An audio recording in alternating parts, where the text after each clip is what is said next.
আসসালামু আলাইকুম রহমতুল্লাহ। আমি মমিন, গণিত ক্লাসে তোমাদেরকে স্বাগতম। আজ আমরা অনুশীলনী 9.2 এর সৃজনশীল প্রশ্ন সমাধান করব। তোমাদের গণিত বইয়ে 28, 29 ও 30 এই মোট 3টি সৃজনশীল রয়েছে।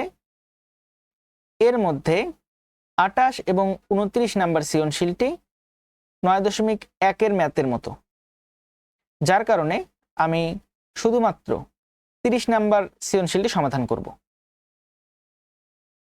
তোমাদের সুবিধার জন্য ভিডিও ডেসক্রিপশন বক্সে ক্লাস নোটটি পিডিএফ লিঙ্ক আকারে দেওয়া থাকবে, সেখান থেকে তোমরা ক্লাসটি নোট করে নিবে।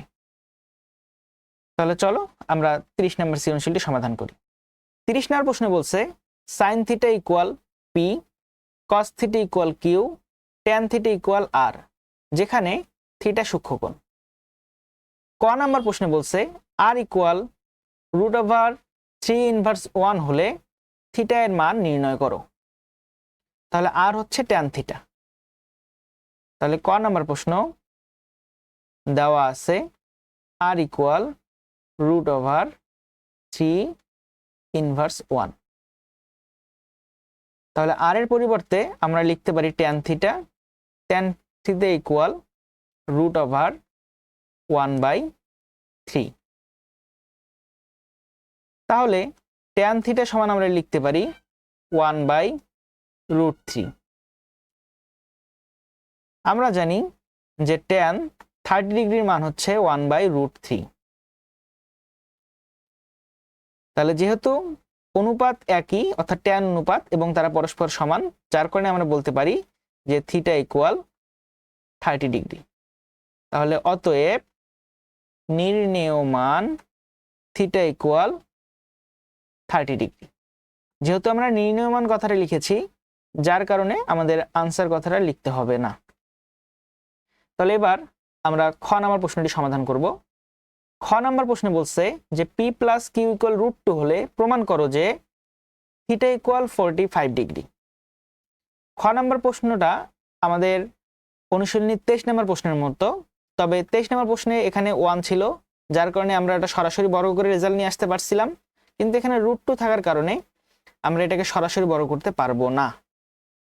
তাহলে কিভাবে সলভ করব একটু দেখো, দেখলেই বুঝতে পারবে।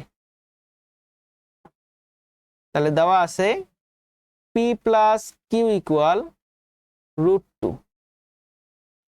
তাহলে p হচ্ছে সাইন থিটা, তাহলে আমরা লিখতে পারি যে sine theta plus cos theta equal √2। তাহলে √2 কে পক্ষান্তর করি, অর্থাৎ sine theta plus cos theta minus √2 equal 0। এবার এখান থেকে আমরা কস থিটাকে পক্ষান্তর করে দিব। তাহলে কস থিটাকে পক্ষান্তর করলে বাম পক্ষে থাকবে সাইন থিটা মাইনাস √2, আর ডান পক্ষে হবে মাইনাস কস থিটা।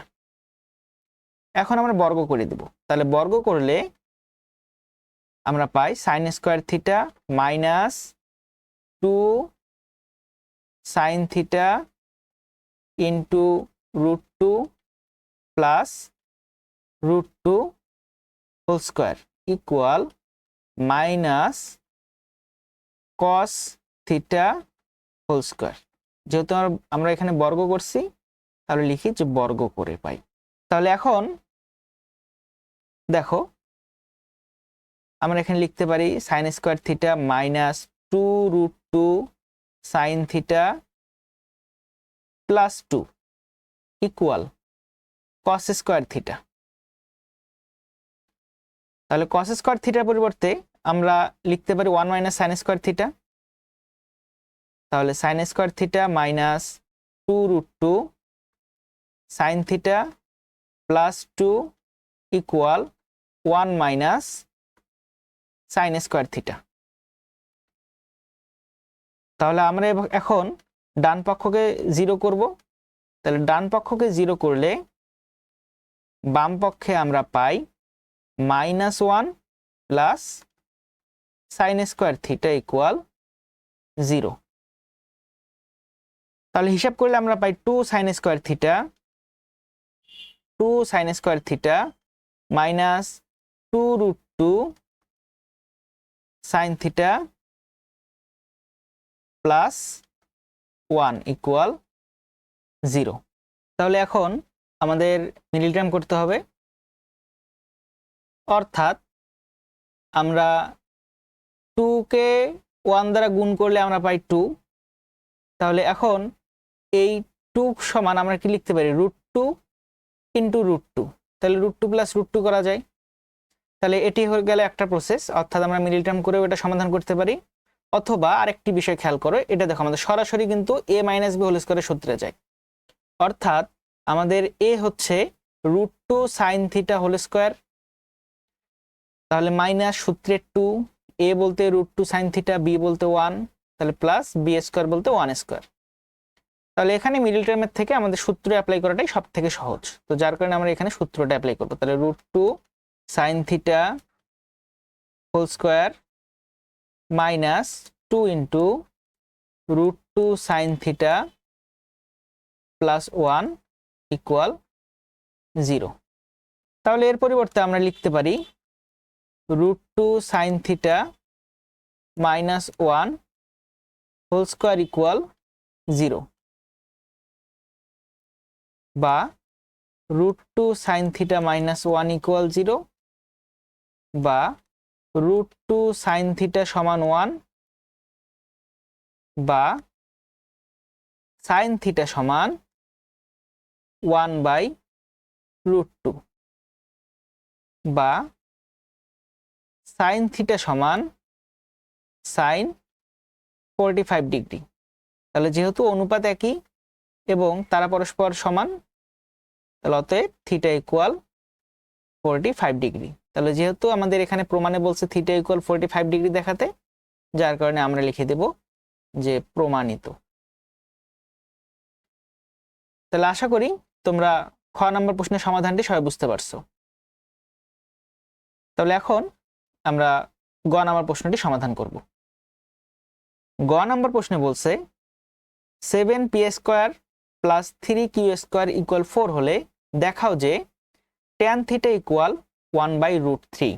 তাহলে গ নম্বর প্রশ্নে দেওয়া আছে 7p² প্লাস 3q² ইকুয়াল 4। তাহলে 7p বলতে হচ্ছে সাইন, যেহেতু স্কোয়ার আছে যার কারণে sign square theta, plus 3q বলতে হচ্ছে কস, তাহলে q² অর্থাৎ কস স্কোয়ার থিটা ইকুয়াল 4। ম্যাথটা একদমই সহজ। এখানে সাইন এবং কস উভয়ে বর্গ আকারে আছে, তো যার কারণে আমরা যে কোনোটাই থেকে যে কোনোটা নিয়ে আসতে পারি, অর্থাৎ সাইনকে কসে নিতে পারি, আবার কসকেও সাইনে নিতে পারি। যেহেতু সাইনের সহগ বড় আছে, যার কারণে আমরা কসকে সাইনে কনভার্ট করব, অর্থাৎ 7 sign square theta plus 3 into 1 minus sine square theta. একই সাথে আমরা 4কে পক্ষান্তর করব, তাহলে -4 ইকুয়াল 0। তাহলে বা 7 sign square theta plus 3 minus 3 sign square theta minus 4 equal 0। তাহলে আমরা হিসাব করলে পাই 4 sign square theta minus 1 equal 0। তাহলে 4 সাইন স্কোয়ার থিটা ইকুয়াল 1, তাহলে আমরা সাইন স্কোয়ার থিটা সমান লিখতে পারি 1/4। তাহলে সাইন থিটা সমান হাফ। তাহলে আমরা জানি যে সাইন 30 ডিগ্রির মান হচ্ছে হাফ, তাহলে হাফের পরিবর্তে আমরা লিখতে পারি সাইন 30 ডিগ্রি। যেহেতু অনুপাত একই এবং তারা পরস্পর সমান, যার কারণে আমরা লিখতে পারি থিটা ইকুয়াল 30 ডিগ্রি। যেহেতু tan থিটা ইকুয়াল 1/√3 আমাদের দেখাতে হবে, তাহলে আমাদের বাম পক্ষ ধরে হিসাব করতে হবে। তাহলে আমরা লিখি বাম পক্ষ সমান tan থিটা। তাহলে tan থিটা বলতে tan 30 ডিগ্রি, আর tan 30 ডিগ্রির মান হচ্ছে 1/√3, তাহলে সমান হচ্ছে ডান পক্ষ। তাহলে যেহেতু আমাদের বাম পক্ষ সমান ডান পক্ষ প্রমাণ হয়ে গেল, তাহলে আমরা লিখতে পারি যে অতএব tan থিটা সমান 1/√3 √3। তাহলে যেহেতু দেখাতে বলছে, যার কারণে আমরা বলবো যে দেখানো হলো। তাহলে আশা করি তোমরা 30 নাম্বার সৃজনশীলটি সবাই বুঝতে পারছো। এই ছিল আমাদের অনুশীলনী 9.2 এর লাস্ট আলোচনা। অর্থাৎ পরবর্তী ক্লাসে আমরা অনুশীলনী 9.2 এর ইম্পর্টেন্ট যে সৃজনশীলগুলো আছে এগুলো আমরা সমাধান করব। যেমন মোট 5 থেকে 6টি ভিন্ন ভিন্ন সৃজনশীল সমাধান করব। এরই মধ্য দিয়ে আমাদের অনুশীলনী 9.2 এর আলোচনা শেষ হবে। এরপরে আমরা নতুন অনুশীলনী আবার শুরু করব। তাহলে আজকের ক্লাস তোমাদের এই পর্যন্তই। দেখা হবে আবার পরবর্তী ক্লাসে। ততক্ষণ পর্যন্ত সবাই ভালো থাকো, সুস্থ থাকো। আল্লাহ হাফিজ।